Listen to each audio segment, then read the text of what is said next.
O universo de Game of Thrones vai muito além de dragões e batalhas. A política certamente é um dos fatores centrais da trama de George R. R. Martin. E quem sempre está no centro desse tema, repleto de intrigas e traições, é o Rei de Westeros. A partir de hoje, galera, eu quero abordar com vocês a história completa de cada um dos reis do universo de Game of Thrones. No vídeo de hoje, eu vou começar falando do Aenys I, um dos primeiros reis da dinastia Targaryen, muito pouco conhecido, porém que tem também uma história profunda e fascinante, cheia de reviravoltas. Já conto com seu like aí embaixo do vídeo e a sua inscrição aqui no Voo Dragão pra gente bater logo a meta de 100 mil inscritos. Combinado? Então bora pro vídeo.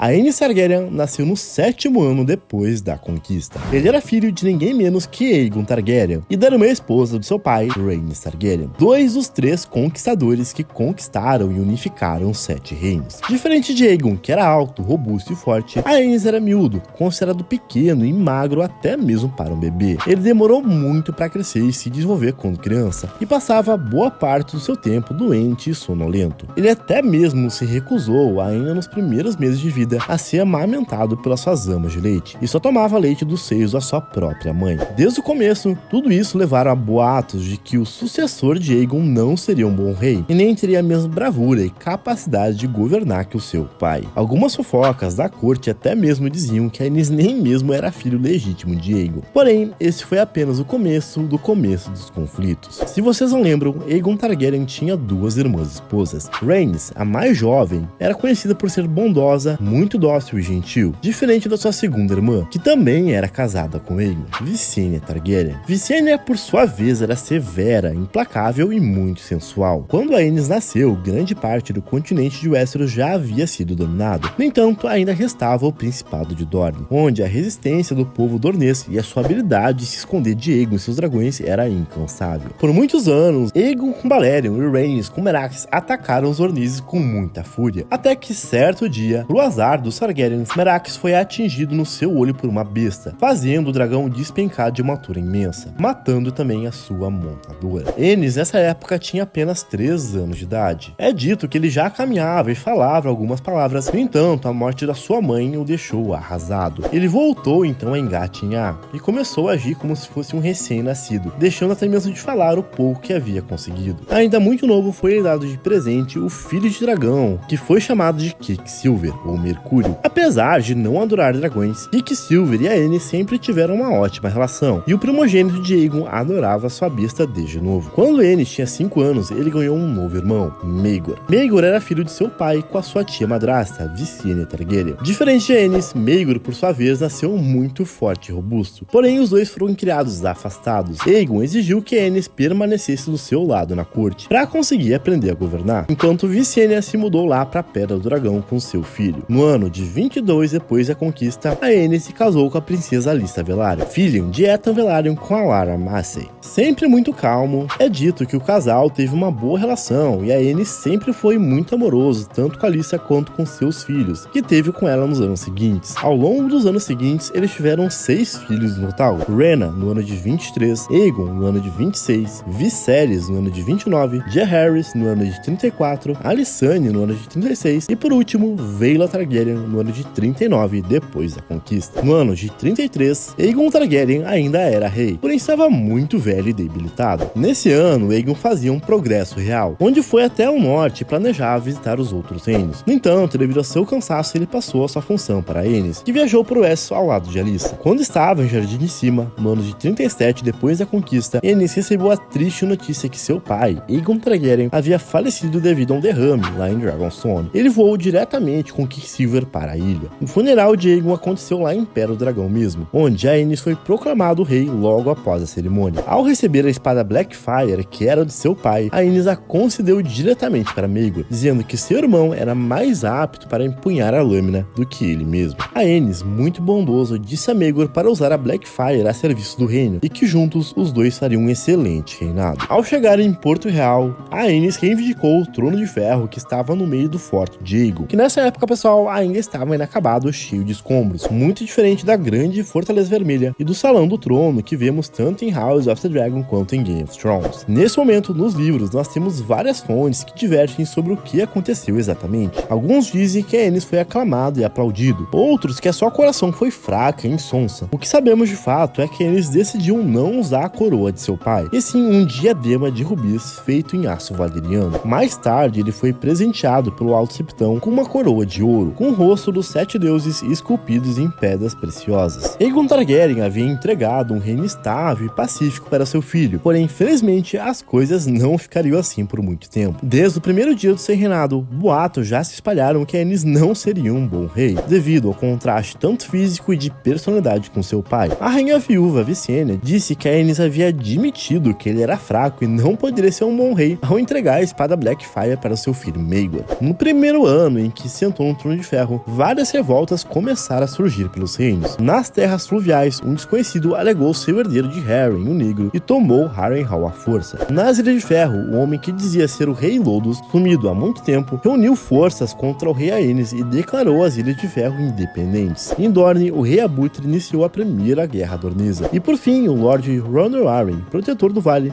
foi capturado pelo seu irmão. Aenys ficou confuso e sem entender porque os seus súditos que o amavam tanto se revoltaram contra ele, e passou semanas e semanas pensando e discutindo, sempre sem tomar nenhuma decisão. Aenys pensou até em usar os dragões, mas ficou com medo da destruição, até que decidiu mandar cartas para os revoltados, porém acabou desistindo também. Impacientes esperando o rei, os próprios súditos de Aenys tiveram que agir com as próprias mãos. Após as revoltas resolvidas, a visão de que Aenys era um rei fraco ficou ainda mais consolidado. No entanto, ele não ligava para os boatos e presenteou aqueles que haviam resolvido os problemas em seu nome com terras e títulos. Mais tarde, após a morte da sua mão, Aenys teve a ideia de colocar Maegor no lugar. Curiosamente, apesar das diferenças, Aenys e Maegor governaram pacificamente o reino por 2 anos. Logo, no ano de 39 depois da conquista, Maegor declarou que a sua esposa era infértil e que ele agora deveria ter uma segunda esposa. Aenys ficou furioso sobre o casamento poligâmico e o Alto Septão denunciou a atitude da mão, assim como muitos lords do reino condenaram a postura de Maegor. Maegor insistiu em continuar casado com ambas e Aenys deu a ele 2 opções: deixar sua segunda esposa ou partir para o exílio. Maegor então escolheu a segunda e foi viver em Pentos no ano de 40 depois da conquista com a sua esposa Alis e o seu dragão Balério. Maegor levou consigo a espada Blackfyre, mesmo após Aenys ordenar que ele a deixasse. Percebam que Aenys demorou 1 ano para resolver os seus problemas com seu irmão, e a sua imagem ficou ainda mais fraca, mesmo colocando o Alto Septão no cargo de mão, numa tentativa aí de se reconciliar com a fé dos 7. No ano seguinte, Aenys decidiu que casaria seus 2 filhos, Aegon e Rhaena Targaryen. A fé dos 7 condenou a atitude por incesto e deixou Aenys surpreso, que mesmo indeciso se manteve firme. Uma cerimônia foi realizada em Pedra do Dragão, onde Aenys nomeou Aegon seu herdeiro e príncipe de Pedra do Dragão, título que antes pertencia ao seu irmão Maegor. Visenya ficou furiosa nesse momento e deixou a festa no mesmo instante. Aenys então enviou Aegon e Rhaena em uma comitiva real pelo reino, para que todos pudessem conhecê-los, pensando que a bondade dos seus filhos poderiam conquistar os seus súditos. No entanto, Aegon e Rhaena eram vaiados e hostilizados em qualquer lugar que eles passavam. O Septão Mormissum, que era a mão do rei Aenys e responsável por realizar a cerimônia de seus filhos, foi expulso da Fé dos 7. Aenys chegou a pedir pessoalmente para o Alto Septão que restaurasse os cargos e títulos de Mormissum, porém foi ignorado e chamado de Rei da Abominação. Antes, amado pelo povo, agora Aenys era odiado e visto com maus olhos. O Alto Septão então declarou que Aenys era um tirano e os fiéis o seguiram, capturando Mormungthal e cortando-o em pedaços, dando início à revolta da Fé Militante. Nesse momento, os membros da Fé Militante cercaram o Septo Estrelado lá em Porto Real e fortificaram a edificação. Fraco e com medo, Aenys partiu de Porto Real e foi para a Pedra do Dragão. A rainha viúva Visenya sugeriu que Aenys usasse fogo e sangue e queimasse a Fé Militante e o Septo com seus dragões. Porém, covarde e indeciso, Aenys fez nada novamente. Nos meses que sucederam, o rei ficou doente e fraco, e maior parte do reino estava contra ele. A partir de então, os pobres companheiros, que era uma ordem de plebeus que lutavam ao lado da Fé Militante, começou a perseguir, sequestrar e matar aqueles que apoiavam o rei. Aenys ficou depressivo e a cada dia mais doente. Era dito que o rei de 35 anos aparentava ter mais de 50. Ele chegou a ter uma breve melhora quando a rainha viúva Visenya começou a cuidar dele pessoalmente, porém piorou drasticamente quando soube que seus filhos, Rhaena e Aegon, haviam se sido sitiados durante uma campanha real. Cada vez mais fraco, o esperado aconteceu no ano de 42. O rei Aenys faleceu em sua cama em Peros Dragão, onde ali mesmo foi cremado na presença da sua esposa. As pessoas logo começaram a dizer que Visenya foi responsável pela morte de Aenys, visto que logo após a morte do rei, a rainha foi com Vhagar até Pentos, onde buscou seu filho Maegor. Maegor e Visenya voltaram diretamente para Porto Real, e ao descer de Balerion, empunhando a espada Blackfyre, Maegor reivindicou o trono de ferro para si, ignorando totalmente a linhagem do rei Aenys, dando início a um dos piores e mais cruéis reinados já vistos em toda a história de Westeros. Mas essa é a história pro próximo vídeo. Por enquanto, fique com a história de Addan e Alyn Velaryon, que apareceram em a segunda temporada de House of the Dragon, ou a história completa de Vhagar desde a conquista. Por hoje era isso, galera. Valeu e fui!